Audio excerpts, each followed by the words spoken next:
You may think I'm sitting here with Tress herself right now, but this is actually my wife, Katie. Hello. And you might think that I'm sitting here with Jay, but it's actually Hoid. I feel like a lot of you don't actually know that I'm married, and the only reason we've been keeping it on the down low is because we wanted to return to our channel, The Sunshine Seekers, and we wanted to have our wedding video ready to go up. And it's posted today. Yeah, I'll have the link in the description, so you guys should go watch it right after watching this video. And I've been wanting to do more book discussions on this channel. It's kind of like this is our little book club, but we don't talk about nothing Until we have the meeting, until we have the book discussion meeting. Yeah. I've been rereading it. I decided to listen to the audiobook this time because I read it the first time. And I've been listening to the graphic audio version, which is so cool. They have like sound effects and everything. That's what I did. I read this edition with the pretty pictures and I listened to the audiobook. That's the way to do it. Atmospheric reading. I'm so happy that you read Tress because I feel like this is a book that you would like. So now I'm so curious to know if you actually did like it. Imagine if she just hated the book. This is gonna be a rant discussion the whole time. You never know. What do you think?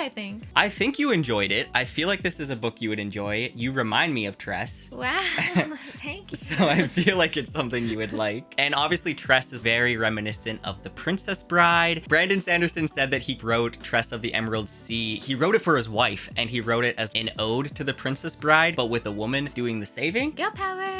And I love The Princess Bride. We've never watched it together though. I haven't watched The Princess Bride since I was like 12, and I remember the vibes of it. Yeah. It was, I think, very similar to Tress. Do you think you want to read the book of Princess Bride? I think so.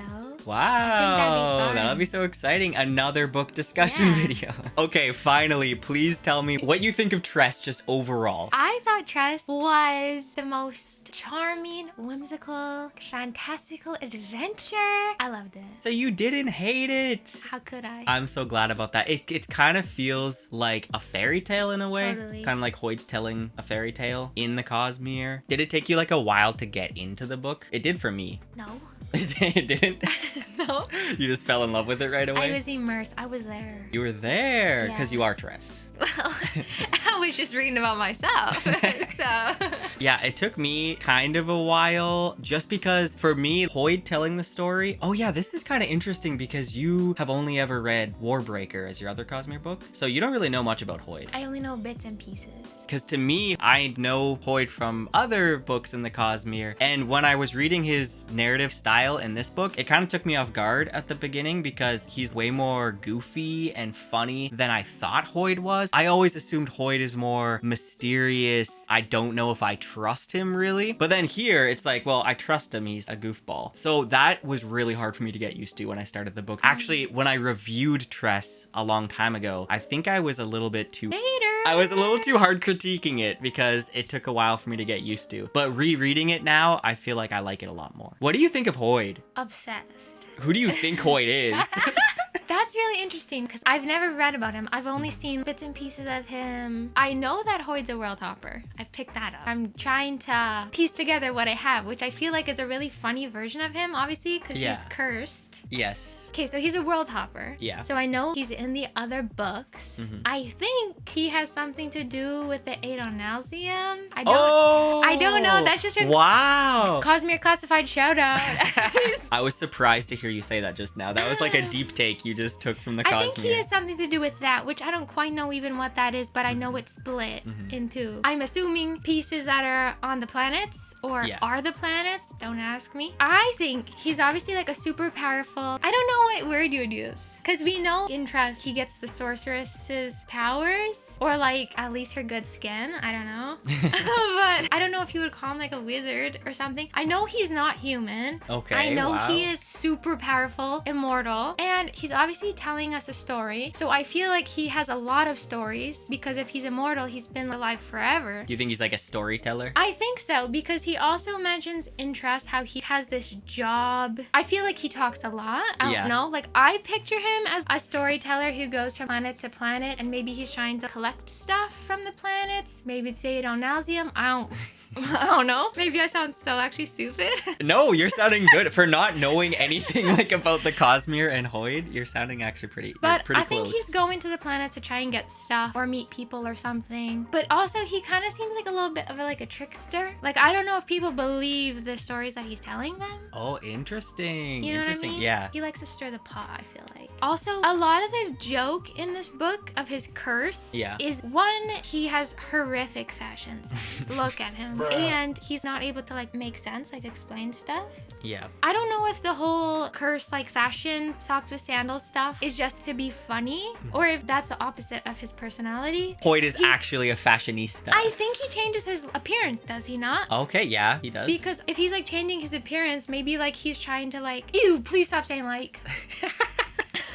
If he changes his appearance, I'm assuming his style is changing as well. Maybe to fit the planet, maybe not. Maybe it's not even important. As someone trying to guess who he is, there was a lot of emphasis on that. He's a world-hopping fashion model, actually. Fashion icon. Fashion icon. I guess his curse is to make him look ugly and also to shut him up. So, I don't know. I guess he's hot. Wow.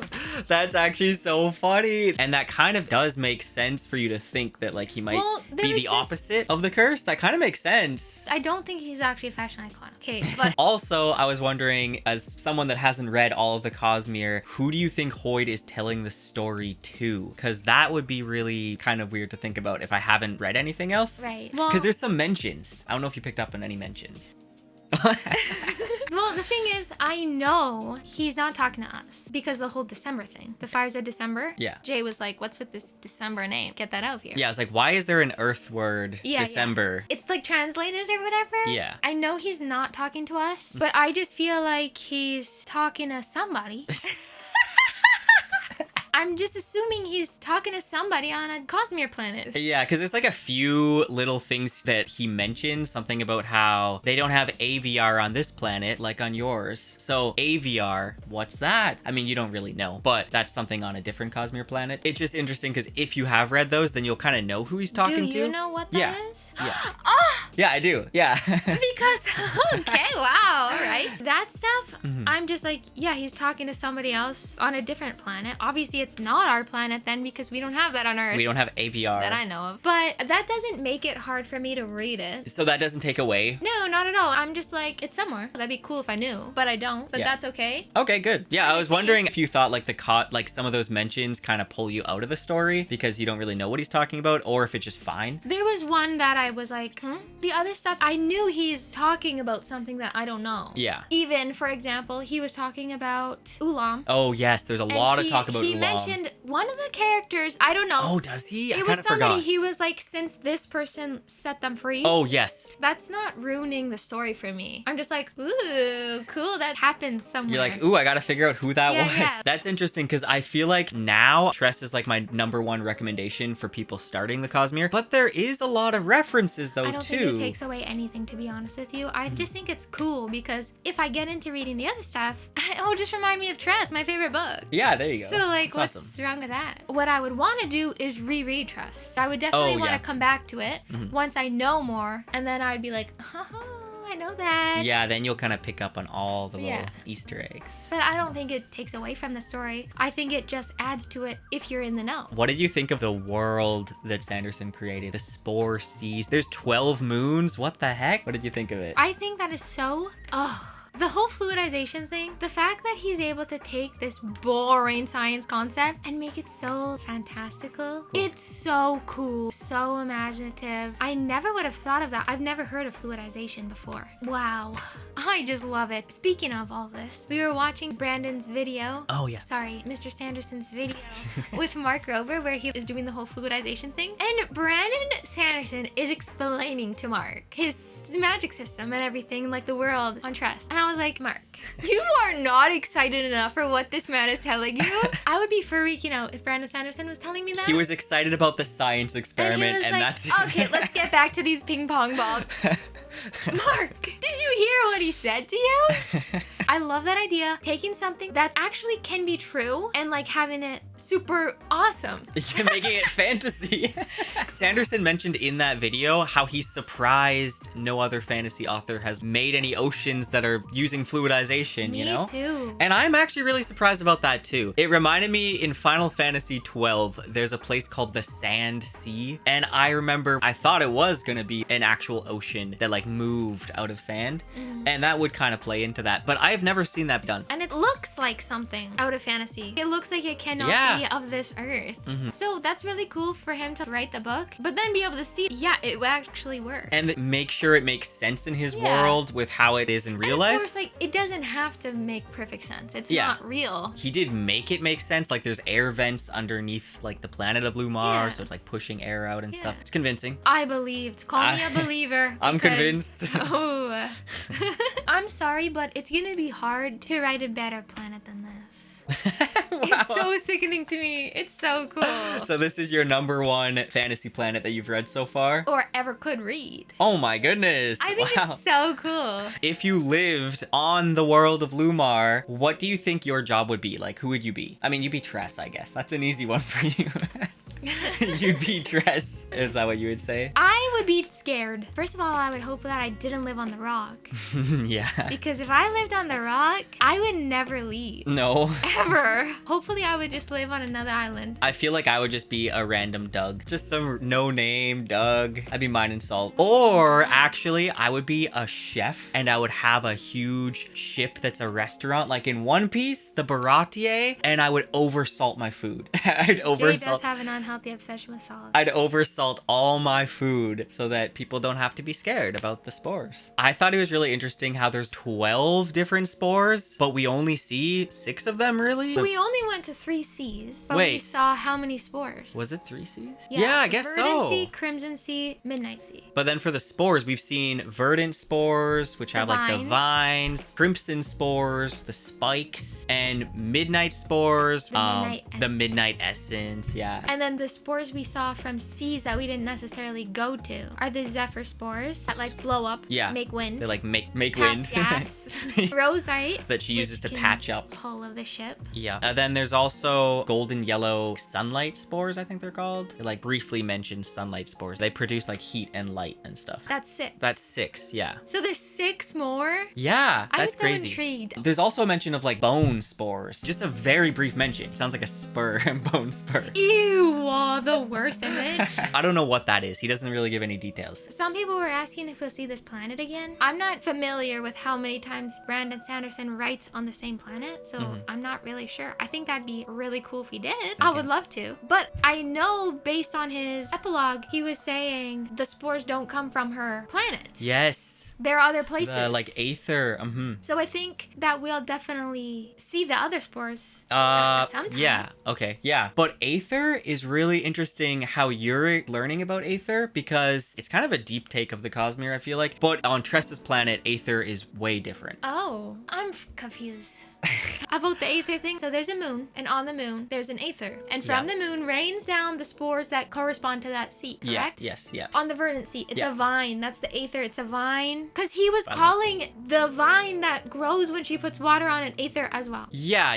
The Aethers are like sentient. They live within the spores, I guess. I forgot now. It's another case of this for me because I was having a little bit of trouble understanding, like, It's so interesting though how the Aethers are kind of like sentient. What do they call them? Do you mean that in the way of like when Tress is trying to drop a bit of water on it and she can like move her finger and now there's like a connection? Yeah, exactly. Her connection is to the Aether within the vine? Yeah, I believe that's where the Aether is. I feel like, like it's in Because to me, I was thinking the vine is the Aether, but it isn't. It's just the fact that it's alive. It has like a consciousness. Yeah, like the spores that you see on this planet, Aether is different like in other stories. Okay, so maybe then we wouldn't see necessarily the other spores on different planets, but I think that'd be cool if we did. That would be cool, because if it is different on other, like Aether's different, then it feels like there's so much to Lumar that can still be explored. Like so many different oceans we can see, other lands, I feel like. Because we learned there's like a king. The king has apparently assassins, the king's masks. So there's so much I feel like he could explore. I feel like there's going to be a sequel at some point. I hope so. But for there to be a sequel, wouldn't Hoid have to go back there. Yeah, if the sequel was going to be narrated by Hoid, or he can just write a full book taking place in that world without Hoid's narration. But it wouldn't be the same. It wouldn't be the same, yeah. What did you think of the magic system? I really liked how you get to learn about it with Tress. It slowly kind of unravels how it works and stuff. Rather than it being like, let me dump all this information on you and this is how it works like at the beginning. Yeah. Or rather than it being like, I'm never gonna tell you. And do I understand it perfectly? No. But I think it's enough, you know what I mean? I love learning like when she's testing the different spores and stuff. I know you haven't watched Nausicaa Valley of the Wind yet, but I always think of the spores from Nausicaa. So I'm interested to know what you thought of Huck at the very beginning of the book, like when he was introduced, because for me, it took me off guard that there's a talking animal in the Cosmere because we've never seen talking animals. So that really surprised me. I thought it was like a Condra, which is something else, but... A conjuring?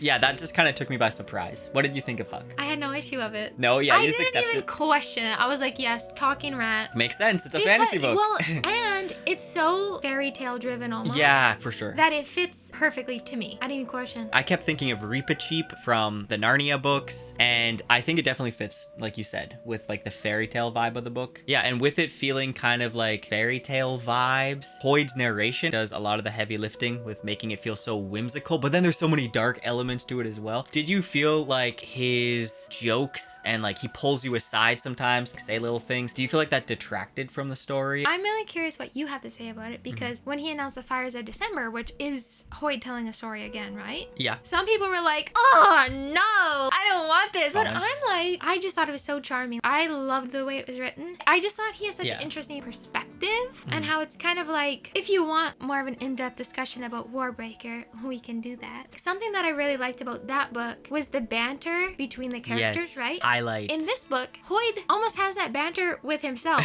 Yeah, that's true. That's how I felt. Yeah. I was like, it's similar in that way, and I really enjoyed that. I found sometimes when he would like go off on an aside, I sometimes would zone out, and I think it's more of a skill issue on me as a reader, because I'm just like da-da-da, thinking about something else suddenly. But I would always go back and be like, no, like I want to know what you're saying, Hoid. Like, tell me again, because I just found it very interesting and very charming, just the way he is. So you want to read more storytelling? It's spectacular. The narration of it, okay. Wow. I love it. I could see how that could be distracting. Yeah. But if you like Hoid, I want to hear it. Yeah. Tell me more. Go on. You know? Yeah, again, for me, I feel like it works most of the time. I will say. Yeah. Sorry to interrupt you. Okay. I wasn't like thinking everything he said is like so hilarious. Yeah. Like, it's not so funny to me. Some stuff is funny. Did I laugh at the Tosher chapter? Yes, I laughed out loud because, you guys, the audiobook had this sound effect. Yeah. And it was so funny. Yeah, in the graphic audio version. He's talking to the king, looking up this tunnel. He has his umbrella, right? Yeah. He moves his umbrella back to top. And the king's like, look out below. And the audiobook splashes. Oh, yeah. I remember that. I'm so sorry, but that was actually hilarious to me. That was funny. Like, I'm not even that immature of humor, but I was like, that is so funny.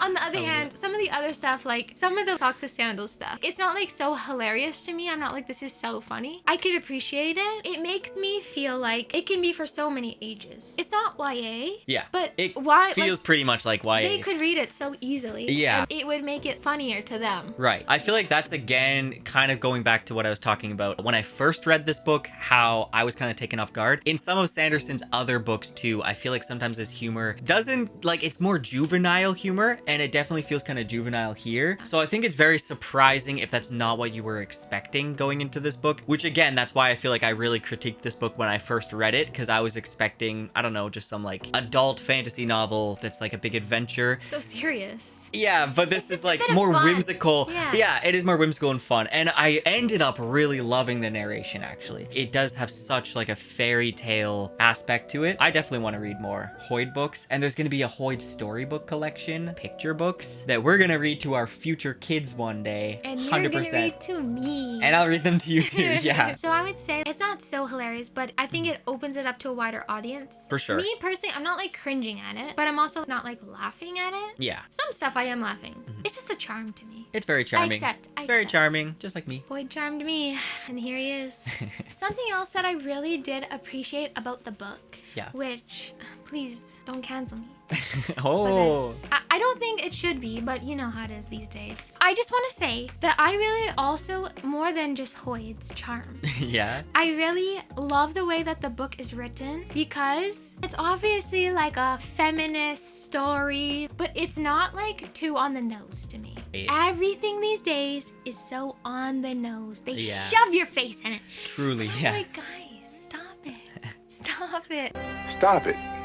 Get some help. The subtlety is way more effective to me, personally. Yeah, I agree. I love a heroine, you know? I love that. That's great. But, like, sometimes it's too much. It's okay to be an ordinary girl. And I feel like the way that Tress is written, she's just this girl. And, like, she just wanted love. That's the whole catalyst of this whole story. There's nothing wrong with that. And she still is a badass in her own ways, walking across the sea. Well, and she, like, finds herself along the way. Yeah. And there's still times where she's unsure of herself or this or that. Like, and I just think it's, like, not forcing anything. A lot of times it feels forced. And so I just really appreciated it. It was just done very well. She's like a normal girl, so you can kind of relate to her in a lot of ways. Well, you're not normal, you're extraordinary. Wow. Yeah, but like that's even not what I'm saying. It's also just the fact of like, I don't know how to explain it. It's just done subtly. It's not like the Barbie movie where they're like, men are horrible. Yeah. Let me do a 10-minute monologue about the struggles of women, which they're real. Obviously, like that's valid, but sometimes it gets pushed too far, and I feel like it's almost like when someone is yelling at you what they believe. They're like, believe me, like this is what it is. Sometimes it's better not to yell. So I just found it very refreshing. I 100% agree with you. That's something in like a lot of modern fantasy books too, where like they're not getting the point. I don't know if I should call names, but like there's certain series I've read, like there's a few authors I know where I feel like it would just be so much stronger if they weren't trying so heavily to put in the themes. They could have made it more realistic and more subtle. It's better if you plant the seed. Yeah, and then it grows in the person's mind or whatever, where they'll kind of start to think about your point and they'll 100%. like come to your point on their own. Yeah. Rather than you being like, this is my point. You know what I mean? Yeah. At least for me, I don't like being yelled at. So like that's my preferred way. Yeah, because the thing is, it shows the author's voice, so it kind of takes you out of the book because you're realizing what the author's trying to tell you. But it's like you want to be immersed in the story, piecing it together in your head, not have the author. Well, and I will say though, like with Tress, Hoid does say several times. Oh yeah. You know, she's changed along the way. Like he does mention that. Yeah. But I just still think it didn't feel like overdone. It's so hard to talk about because it's like people are going to jump down your throat for anything you say of that. But it's like she just seemed like her own character. I think that's wonderful. wonderful. Not like just the same character we keep seeing again. I totally agree. Not in Brandon Sanderson stuff necessarily, but like in everything else. Yeah, it's so funny. Do you see yourself in Tress? I do, but I also don't. Oh. As you see, today Look like Tress to I me. am dressed as Tress pre-adventure. I don't got the red coat on. If you don't know me, I'm Katie.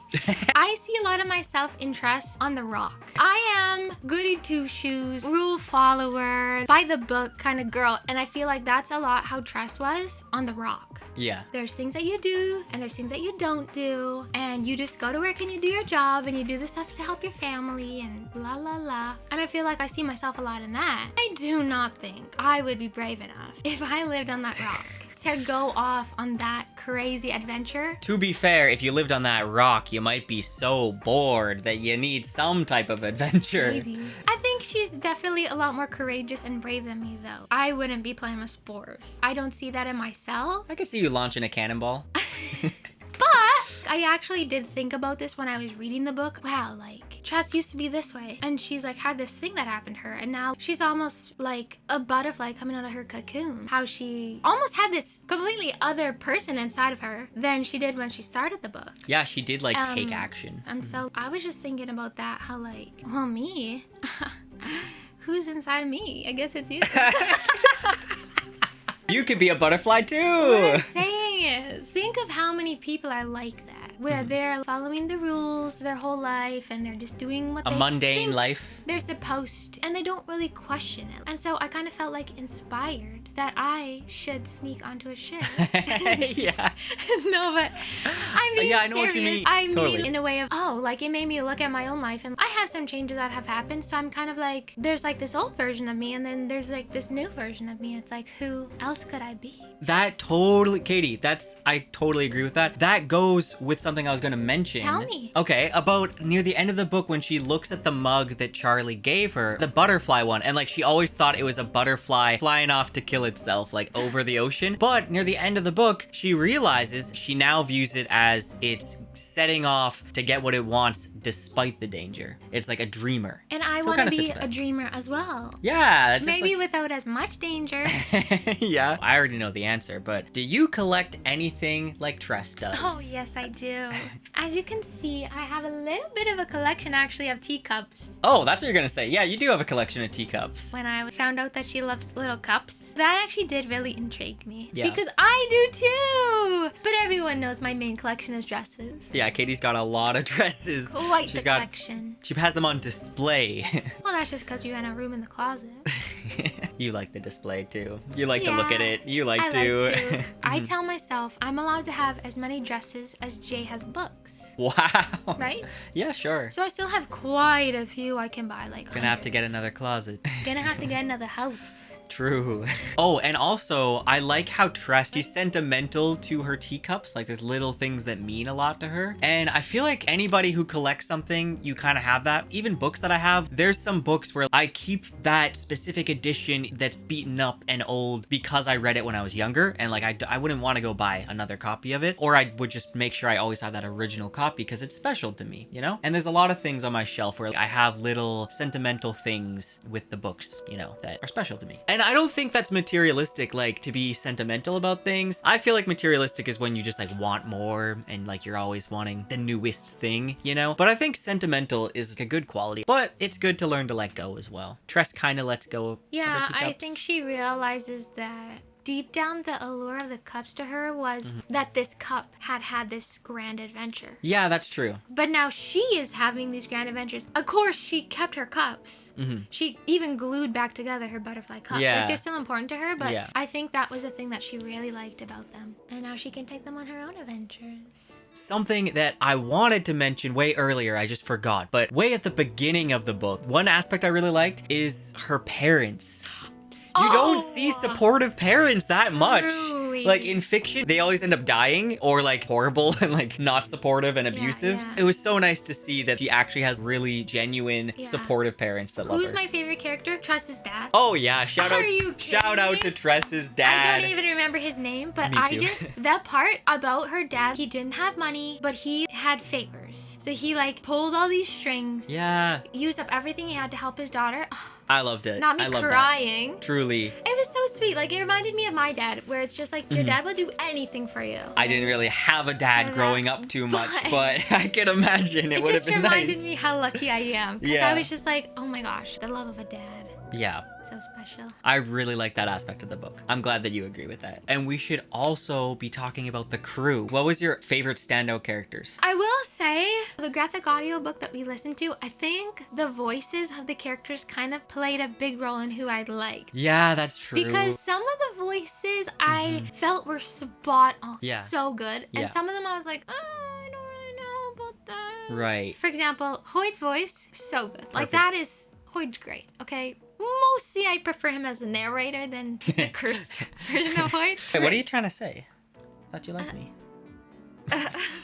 Anyway, Ulaam's voice, so good. Yeah, so it's good. so creepy. If you but it's haven't like- listened to the graphic audio version, you really should for a reread. It's perfect. It's so good. And I really liked Fort. He stood out to me because that's the first time I've ever really read a character that's like deaf, in the Cosmere at least. And it was kind of cool because people in real life have devices like that are deaf. So it was really interesting to see that in a fantasy world. And I think he was just a cool character. How a big part of his character is exchanges and trades and how that's like really important to him. So I like that a lot. And the voice for him, in the audiobook is really good. And Huck's voice, Oh yeah, spot on. That was good too. But I don't know, Anne and Soleil, Yes. I wasn't obsessed with their voices. Right. So it kind of put me off them a little. Like, I even felt like Laggard's voice was so good. Yeah. But like their voices were kind of... I totally agree. I don't know, it just didn't quite fit what I was... I totally agree. I also felt like Crow's voice to me didn't fit who I felt like she was. I thought it was okay. There's a picture of her in the book. Right. With the verdant vines coming out of her. I did not picture her like that. I was like, huh? Who is this? Yeah. Since I saw that when I first read the book, I was imagining her differently, but then when I hear the voice, I'm like, the voice doesn't really fit to me with who I was picturing. A critique that I did have, even when I just read the book, not listening to the audiobook, is I felt like Soleil and Anne, they kind of mixed for me a little bit. It took me a while to kind of differentiate them. So I feel like there could have been stronger characterization maybe with them. Oh, I possibly could see that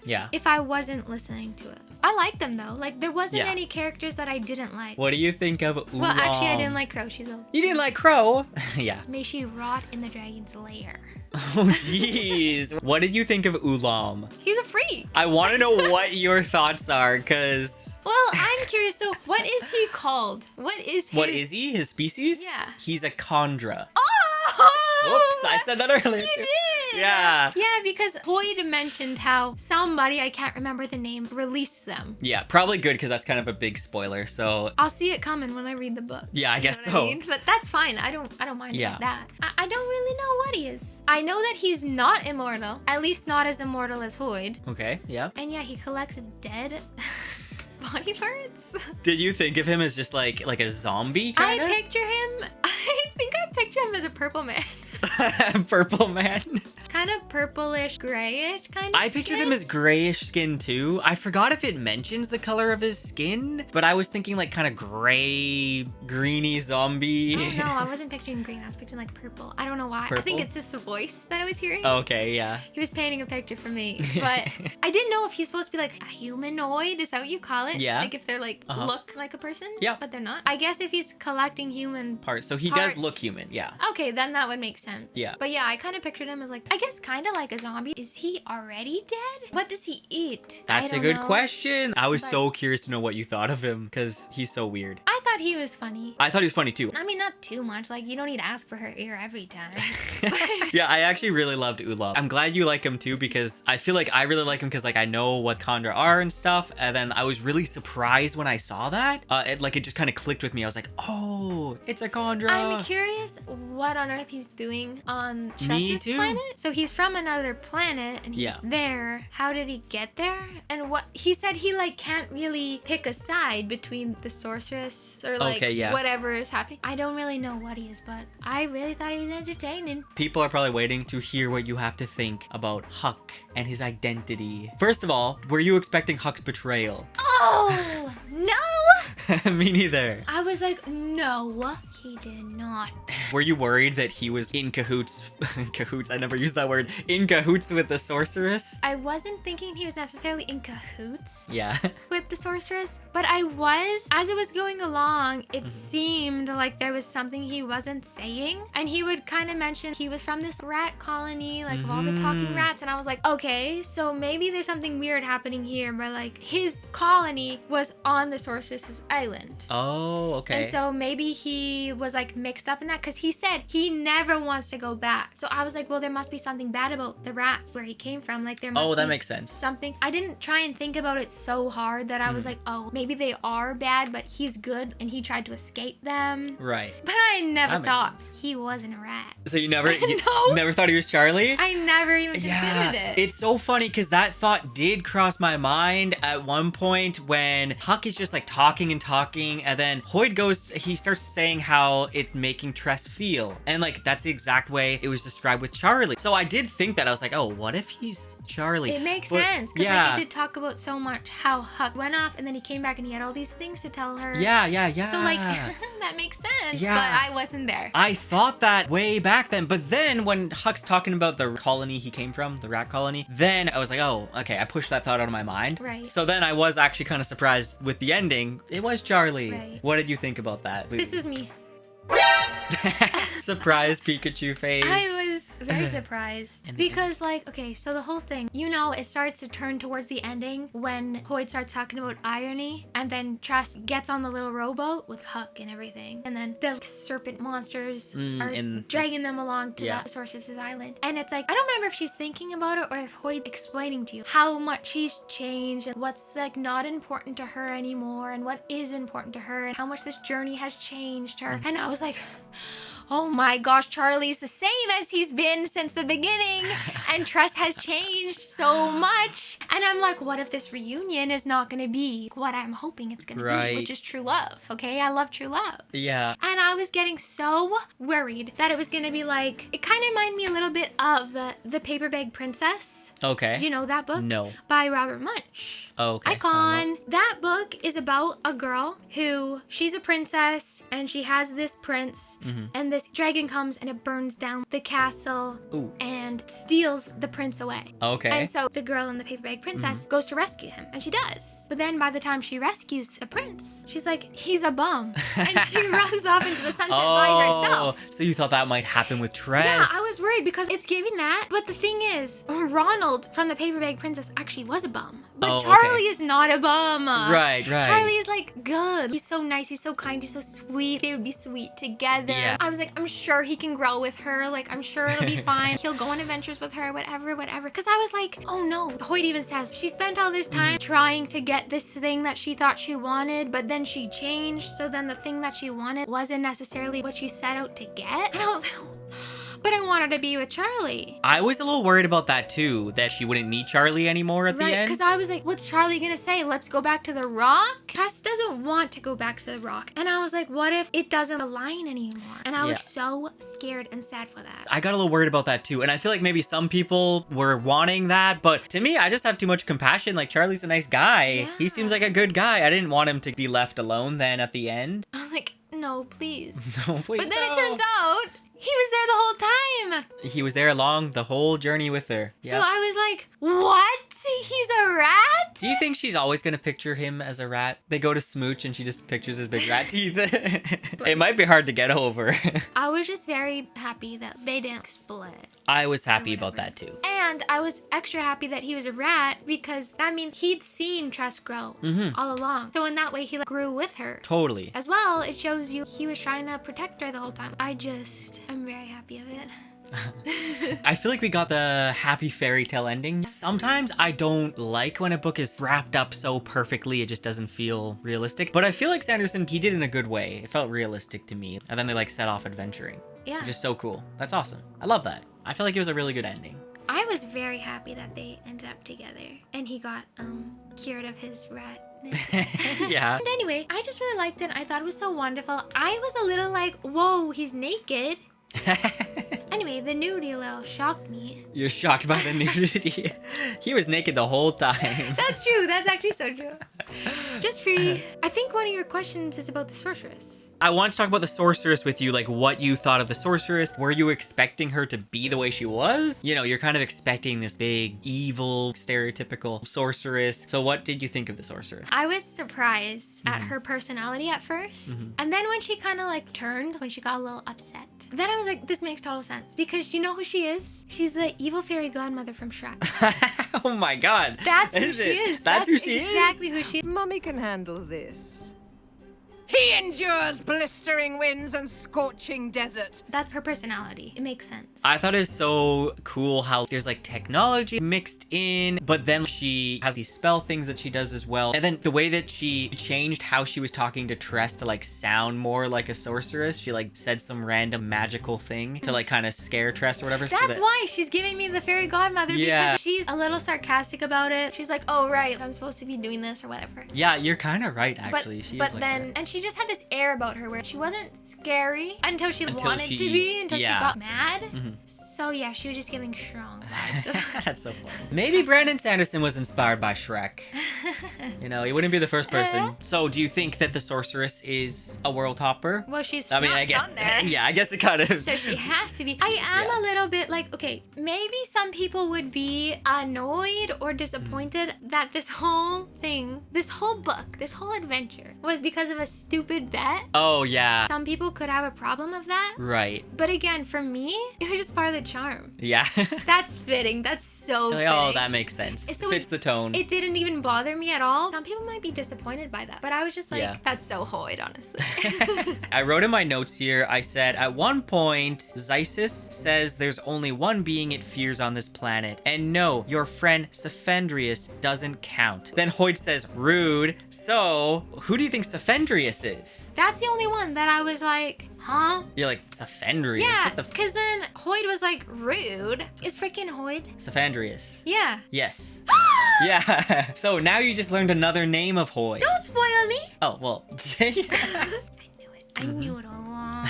That's the only thing that I was like, I wish I knew. I was wondering it because, yeah, I wrote that down in my notes just to see what you thought of it. Yeah, that's what I was going to bring up. That's one of those Cosmere things that you'll just kind of like pick up little bits and pieces. It's like, that must have been so confusing. I am assuming he's mainly in the Stormlight Archive, but he's this person that pops in and out of these books, and he has this name and he has that name and he looks like this and he looks like that.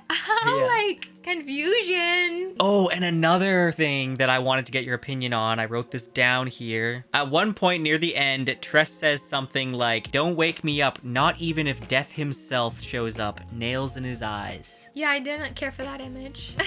Yeah. That was such a cool little thing. I can't really, it's another Cosmere reference that I was just so excited to see that. Were you confused how Tress knows about that? Yes. Yeah, I was a little confused about how that's on this planet, like how she knows of that person. So that surprised me. Maybe Hoid's been telling stories. Maybe. And she heard it. Maybe. From the sailors. Who knows? Who delivered her cups. That's true. And also Hoid references saying important words with 16 other people. That's all I could guess. You kind of know that stuff from watching my video, so. Yeah. Who do you think was the main antagonist? I don't think the Sorceress is a main antagonist. Because she's not even from this planet. Was it Hoid? No, I don't think that either. I think it's the king. Oh! I think the king is the true Yeah. main antagonist because he has corrupted all these seas and stuff. The sorceress got the midnight spores and blah blah blah. But like, I bet you the king has deals with her and whatnot. I mean, I guess in a way it is her because she literally took Charlie, which is the whole catalyst of the plot. Yeah. But like I mean of the planet. Yeah. Not of the specific plotline, because obviously it's the sorceress and also Charlie's father. Yeah. The Duke. Like, he's truly the antagonist. He made this whole issue happen. But like of the planet. Yeah, the king. There's something fishy about the king. Something fishy about it. I mean, he has like King's Mass. He has all these weird trade deals going on. I feel like if he writes another story in this world, it might not follow Tress and Charlie. I feel like it might follow like somebody else. Maybe they'll make an appearance or something in it. But I would like to learn more about the King's Mask. Maybe we could follow someone like that, like an assassin for the king or something, and like learn more about the corruption going on. Yeah. That'd be pretty It's cool. so interesting because he made this whole world and he has all these people with these different stories, like even Fort. Wouldn't that be cool to go to his island and see what's going on? Yeah, like hear totally. about somebody from like his tribe or whatever they call it. So unfair because only Brandon Sanderson knows that. I know. What do they call that when authors have like an author's garden or something where there's so much that we see, but then there's all this amount that the authors like know? all the other planning and backstories that he knows, but he didn't tell us. Oh my gosh, if Brandon Sanderson was my uncle or something, I would just be asking him all these questions all day long, getting all the inside scoops. Maybe hopefully there could be a story on the other seas, on the other side of the planet. Exactly. Somebody over there. Yeah, maybe they can encounter Tress, like their trade ship out in the ocean. That would be so cool. That needs to happen someday. There's just so many more possibilities of this planet because it's like Zysis is down there doing his research. Yeah. You know, of like under the spores. That's what he said. Yeah. So it's like, what's going on down there? I honestly thought there was going to be like more with Zysis, I guess. Yeah. But yeah, I feel like that could blend itself to another story like what's too. happening? How many other islands are there? What are the other spores like? What's going on with Crow? How did she get infected? So many things. And I don't even think I necessarily want all those things like answered. Sometimes it's nice to just like not know. Yeah. Just a wonder of things. Like, Yeah. I don't think everything should be answered. But maybe we could get some more. It just seems like such a fleshed out world to me. Yeah, I think so too. Okay, something I noticed, Hoid is always talking about like human nature and all this stuff. And sometimes I feel like Hoid might be a surrogate for Brandon Sanderson. Do you feel that way at all? He kind of is, because Hoid literally said something that Brandon Sanderson has said about how, with respect to like work and like the hotel thing. Oh, yeah. He literally said that word for word. Yeah, Hoid was talking about how if you're a writer, he was saying, then you need to have a job that's not creative so that you can just be thinking creatively all day long. If you are a creative person, you need to have a job that's not taxing on your mind. Yes. It needs to be taxing physically or whatever. Yeah. Because you don't want to use up your creativity for something that's not your craft. Yes. And I know Sanderson has said that himself about his life. Like, he worked at a hotel so that he could write during like off times or whatever at nighttime. So obviously that is definitely some of his experience kind of coming through there. So I feel like sometimes Sanderson does kind of like allow himself to come through Hoid as the storyteller. What do you think? I do, but as well, I don't. I wouldn't isolate it just to Hoid, because I feel like even with some of the banter in the other books and stuff, the only other book I read, I think Brandon Sanderson probably allows his thoughts to slip in sometimes. Yeah.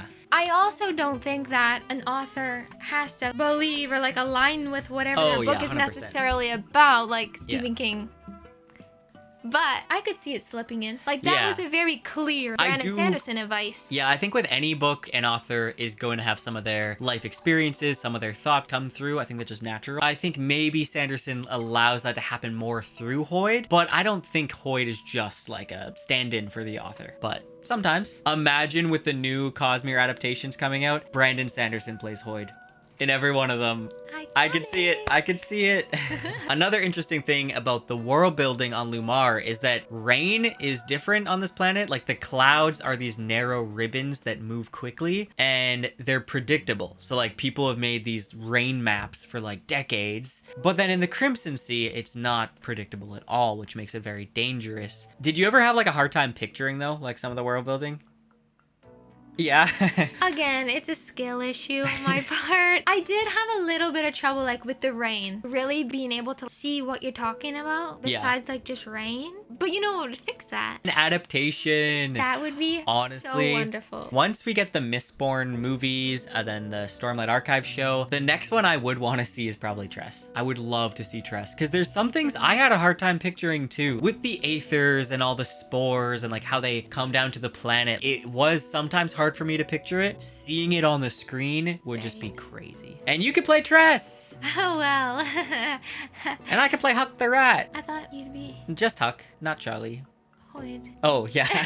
Right. Would you want it to be a movie or a show? I guess a show, because you could get more. Yeah. You always get more with a show. Yeah, it would be cool as a show. I think it could work as a movie though, because the 3-act structure too is like the 3 C's kind of. So I think it could work. It could all fit into a movie pretty good. But my ideal version, like adaptation, would be an animated show, like Studio Ghibli, Tress of the Emerald Sea. And I think that'd be good too, because kids would really enjoy it. Because they don't have to necessarily, like, some parts of the book maybe would be a little hard to understand. Like, I had to reread some things a few times to be like, oh, okay, I gotcha. If it's shown to you, that's even more accessible to a kid. And it's not like inappropriate or too gruesome or anything like that. I saw some people online saying they can't picture it as live action. I could picture it as live action though, like 100%. When you read it, what do you see? Live action, I guess. Do you? Well, no, I guess I'm seeing it kind of in the style of the artwork that they show in the book. Do you? I some try things to. I feel like I see live action, but some things I see as cartoon. Oh, I could see it either way. With Stormlight Archive, honestly, sometimes I imagine it as some of the fan art that I've seen, so it's like cartoon. So yeah, that's true. What I like about Tress a lot, like we were saying with the fairy tale style, is how it also kind of has elements of horror mixed in randomly. Like the spore eaters, like Crow, how there's vines growing out of her face. That's pretty terrifying, and that'd be scary to see in live action. I was also gonna say, the whole thing with the spore eaters too, it kind of reminds me of devil fruit powers from One Piece, because they get cursed with this thing, but it gives them powers too. Like Crow's almost indestructible in a lot of ways, but then they're cursed. They have to supply water to that thing. It just kind of reminded me of the devil fruits from One Piece. And since we saw that the One Piece live action did so good, I think that Tress could do good in live action as well, even even though I would probably prefer animated. I could see either way, really. Also, we didn't even talk about the artwork inside of the book. What did you think of the artwork? Did you like it? I love this picture. I was gonna ask you what your favorite art is in the book. That one is my favorite. It's like looking in the mirror. That one's really nice. I will say though, I feel like Tress, her face completely changes shape. Oh, does it? Yeah, I feel like it doesn't even look like the same girl. There's Tress, right? Yeah, her and Charlie. That's not Tress. Yeah, that doesn't look her the face same. shape is completely different, and her nose, that doesn't look like the same That's person. true. Yeah, that's true. It does kind of In change. my opinion, that and that looks similar. Yeah. This doesn't look the same person to me. Yeah, you're right. And you know what really made me upset? What? This last image with Hoid and the Sorceress came one page too soon. Oh, does it? Yeah, he hasn't made his way up. Really? You don't know for sure that he made it in there. Oh. And then you flip and it's this. The door's not even open and you see that they already made it all the way up. Wow. That made me upset. See, I didn't even get to read this beautiful edition. When I first read Tress, I just read it as an ebook. You'd think the artwork wouldn't spoil what's about to happen. Yeah, it does. Because Hoid gets there here, Right. not 2 pages before. Yeah, you're right. You're right. It spoiled it for you. It did. That's too bad. It is too bad. Yeah. I also really liked how the chapter, these things, it starts growing That's so vines cool. out of Yeah. it, and then it turns red once they get to the Crimson Sea. Same with Yeah. this thing at the top, it's green, but then when they get to the Crimson Sea, it's red, and it starts it's like growing spiky. spikes. And the coolest one is when they're crossing over to the I never Midnight saw Sea. this. Right. It's coming up. Oh! That's Drop my actually mouth. really cool. I never That knew was that. cool. Then the rest are black. I never knew that. I also really like the art of when she like walks across the sea. Yeah, this one. That one's cool, yeah. Yeah, I love that. Tell me all of your favorite scenes to wrap this video up. Each scene.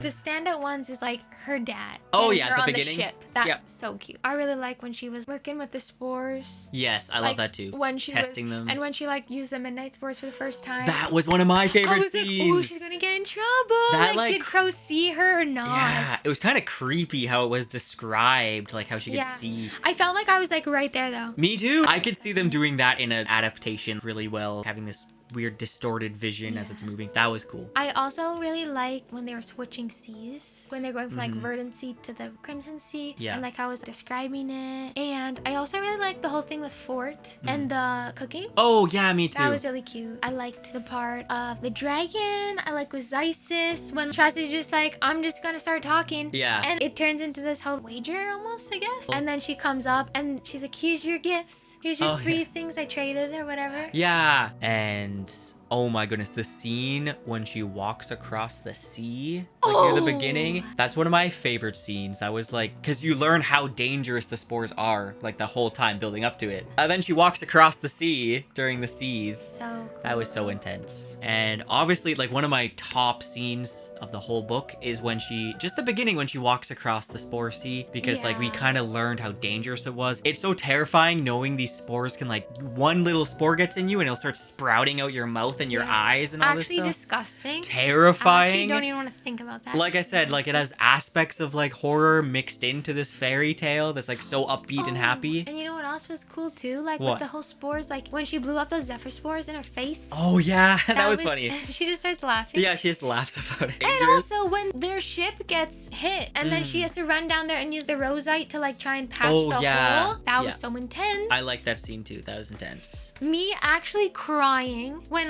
Laggert is showing Anne how to use the freaking Oh. cannon. I literally Yeah. cried. Oh, did you? Yes, Did you? I was like, that's so sweet. He's good now. He wants to help. Aw. I thought that was so sweet. And I don't even particularly like them that much. Yeah. But I was just like, Oh, I like the part when Laggert demands that Tress shoot him because he's worried that she's gonna throw him overboard when he's not expecting it. And then he has like a surprised Pikachu face when he realizes that there's some people that don't want to harm others. I'm like, yeah.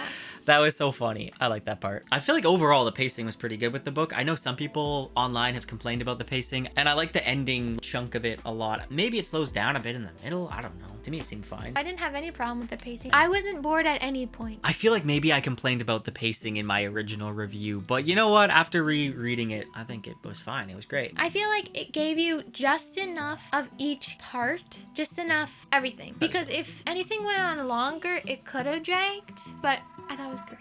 Did you prefer Tress or Warbreaker? Which one did you like more? Don't get me started on Vivenna, okay? Katie hates Vivenna. Don't get me started. Me, personally, I definitely preferred Tress. However, I did like Warbreaker. There was parts that I really liked, but Vivenna. You didn't like Vivenna. I'm like, can we skip this chapter? Warbreaker's one where I do feel like there's some pacing issues there. Like, I feel like there's big chunks where it does slow down. I won't say more. If you would be interested in a discussion of it, we can talk about it at length. Yeah, let us know in the comments. If anyone's interested. But yeah, I like Tress better. She likes Tress better. It's less political. It's more whimsical. That's what I always strive for. I don't know if anyone else has this problem, but I don't like reading books because I don't want them to end. I was like, Jay, I'm getting too close to the end here. I don't want to go on. I don't want this book to be over. You really drag out the reading. I'm like one chapter at a time. It's so sad to me, especially with Tress, where it's a standalone book. I am not gonna be here anymore. How can I come back here? I cannot go on. Yeah. Is that just me? I guess just because I have so many books I need to get to, I don't have that problem. You're like, you'll just toss these characters aside. I'm like, okay, I gotta move on to the next. Nothing to me, actually. No, they always are important to me. It's always like that for me. I'll be like, oh, this is great. Look, I'm getting to halfway of the book. I'm reading so far. This is so great. But then when you get past halfway, you're like, oh no, I'm getting close to the end. It's gonna be over. I don't want to go on. I remember feeling that way the first time I read The Wise Man's Fear, and probably if I didn't do this for my job, then I probably would feel the same way. But there's just so many books I have to read. I just wasn't ready to let go of the characters. You weren't ready to let go? I wasn't ready. Do you want to read Yumi and the Nightmare Painter next? I want to read anything that is narrated by Hoid. Okay, wow, it's gonna be Yumi next. I love him. He's my crush, if you couldn't tell. Oh my gosh.